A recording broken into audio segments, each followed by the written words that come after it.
بسم الله الرحمن الرحيم. الحج أشهر معلومات. صدق الله العظيم.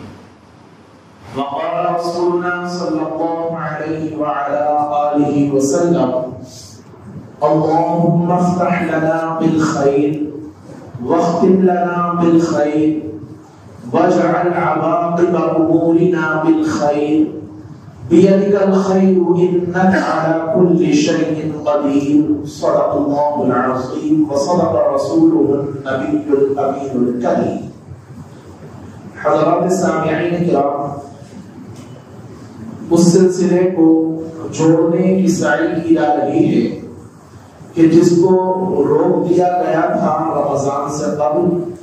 الحمدللہ کئی سالوں سے سننے والے اور شریک ہونے والے خوب واقفیت رکھتے ہیں اس بات سے کہ یہ سلسلہ تفسیر قرآن کریم کا سلسلہ ہے۔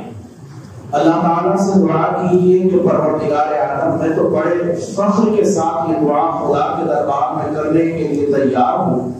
کہ خدا پاک اس عمل کو، اس کوشش کو، اس کاوش کو جو تقریباً 20 سالوں سے جاری ہے، اپنے دربار کامل میں اس کو مقبولیت کا شرف عطا فرمائے اور اس کو ہمارے لیے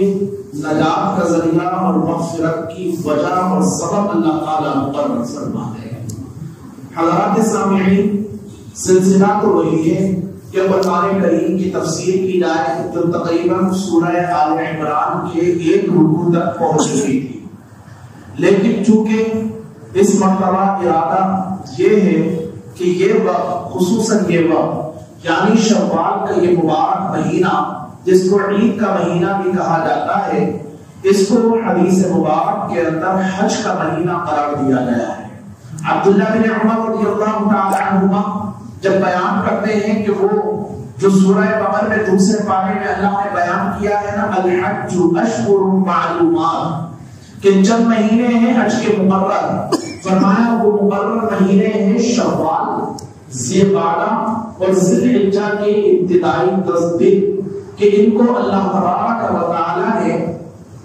مثبت طور کے اوپر فرمایا ہے الحج اشہر معلومات، کہ حج کے متعین اور مقرر چند مہینے ہیں۔ کوشش یہ کرنا ہے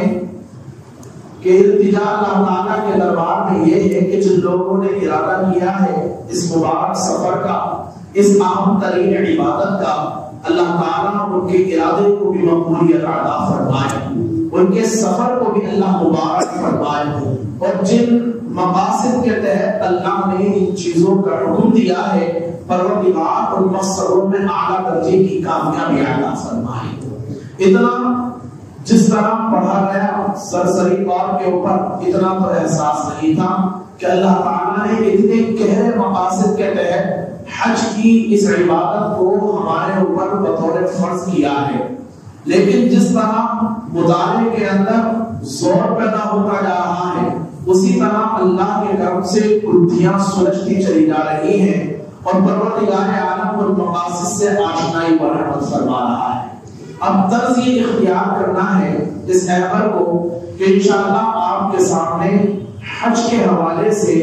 چند دن لگاتار بیان کیا جائے گا۔ اس کا مقصد کیا ہے، اس کے فوائد کیا ہیں، اس کے اندر فرض کتنے ہیں، اس میں واجبات کتنے ہیں، اور کون سے واجب کے ترک ہونے کی وجہ سے اور کون سے رکن کے اندر کمی آ جانے کی وجہ سے، کس نقصان کی وجہ سے بندے کے اوپر دم واجب ہوا کرتا ہے، کب روزے رکھنے کا حکم قرآن کریم نے ایک حاجی کو دیا ہے، لوٹ کر آنے کے بعد کتنے روزے رکھے جائیں گے، اس کے اوپر جو عبادتیں نافذ ہوں گی ان کا مقام، ان کا درجہ کیا ہوگا، ان تمام کو گھیرنے کی کوشش کی جائے گی اور آپ کے سامنے بیان کرنے کی کوشش کی جائے گی۔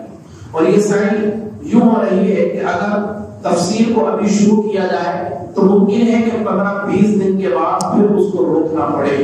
اور یہ سلسلہ کہ جس کو حج سیریز بھی کہہ سکتے ہیں آپ، اگر شروع کی جائے گی تو اللہ کے کرم سے خدا کا انعام اور احسان یہ ہوا ہے کہ اس سال حج کے اندر اس عمل کا نام آ گیا ہے،